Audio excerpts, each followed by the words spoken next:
In the vast emptiness of the Syrian desert, an impossible vision once stood. The city of Palmyra, known to the ancient world as the Bride of the Desert. It was a rich, beautiful and powerful oasis, a jewel rising from the sand. Its secret was location.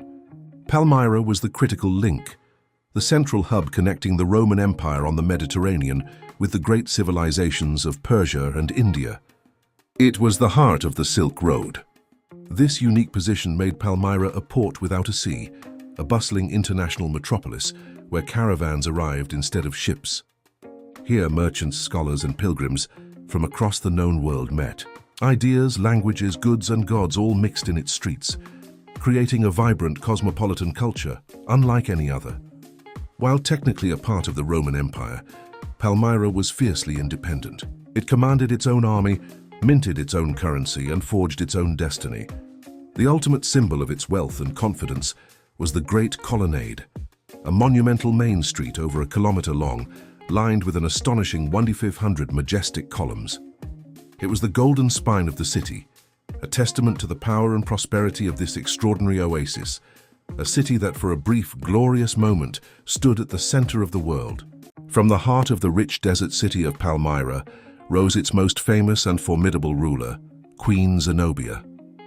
More than just a monarch, she was a scholar, a brilliant, beautiful and educated woman said to speak multiple languages, including Greek, Egyptian and Aramaic. But her ambition stretched far beyond books and philosophy. Seeing a Roman Empire in crisis, Zenobia seized her moment.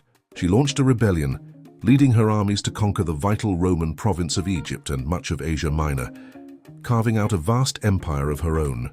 This was not just a territorial dispute, it was a direct challenge to the heart of Roman power.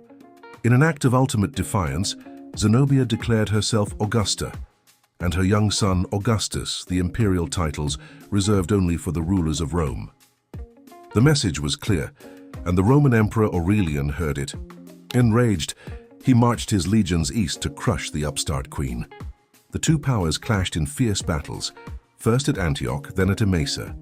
Aurelian's disciplined and battle-hardened army proved unstoppable. Zenobia's empire crumbled.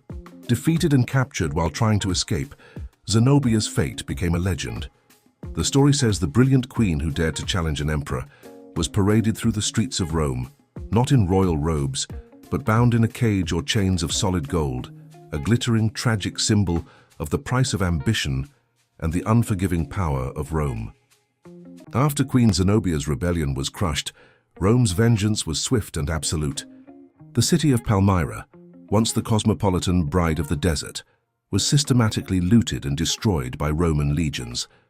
Its immense wealth was plundered, its walls were torn down and its spirit was broken. The vibrant oasis that had stood for centuries at the crossroads of civilization never recovered. The caravans stopped coming, and its people drifted away, leaving the magnificent avenues and temples to the wind and sand. Slowly, Palmyra became a ghost of itself, a dead city. For centuries it lay dormant, a legend in the desert. But its story was not over. In 1980, the world officially recognized the profound importance of its ruins, declaring Palmyra a UNESCO World Heritage Site. It was a pledge to protect what remained of its incredible legacy. And what a legacy it was. Among the ruins stood the Temple of Bel, a colossal sanctuary dedicated to the city's chief deity and one of the most significant religious buildings of the ancient world. Nearby, the city's cultural heart, a stunningly preserved Roman theater, rests with its elegant stage and rows of seats, ready for an audience that will never return. Though its life as a city ended in violence and ruin, Palmyra was never truly erased.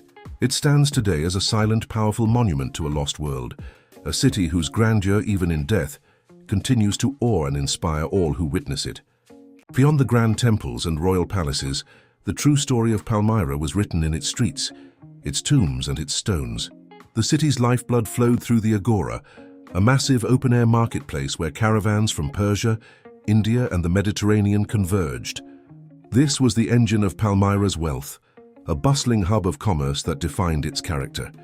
At the center of its grand design stood monuments like the Tetrapylon, a unique four-sided structure that marked a major crossroads on the Great Colonnade, a testament to the city's pride and architectural ambition.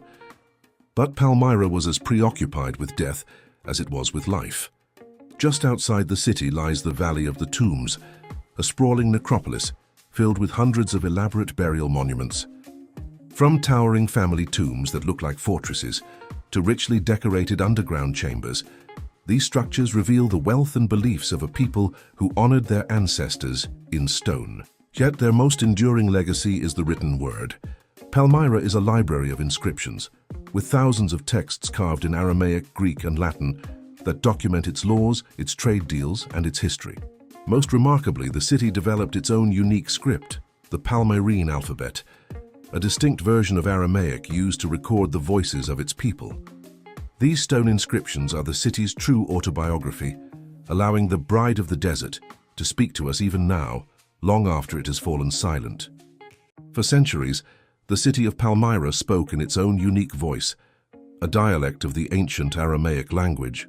Its people worshipped in their own way, creating a unique religion that blended their local Syrian gods with the deities of Greece and Rome.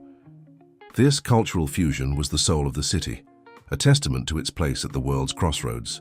But the history of Palmyra is one of both creation and destruction. In 2015, this priceless monument to human history faced a new barbaric threat.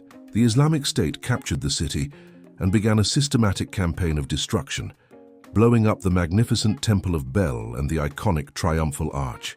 The world watched in horror as history was erased. In 2016, the city was liberated by the Syrian army with Russian assistance. But the victory was bittersweet. Soldiers entered a ghost town, walking through the rubble of monuments that had stood for nearly 2 millennia. The scale of the deliberate cultural devastation was immense, leaving deep scars on the ancient site. Today, the future of Palmyra is a question mark. Restoring this fallen wonder is a colossal undertaking, a task that will require decades of work and unprecedented international cooperation. It is a fight not just to rebuild stone structures, but to reclaim a shared heritage from those who tried to destroy it. The challenge is immense, but the effort represents a global promise to ensure that the voice of Palmyra is not silenced forever.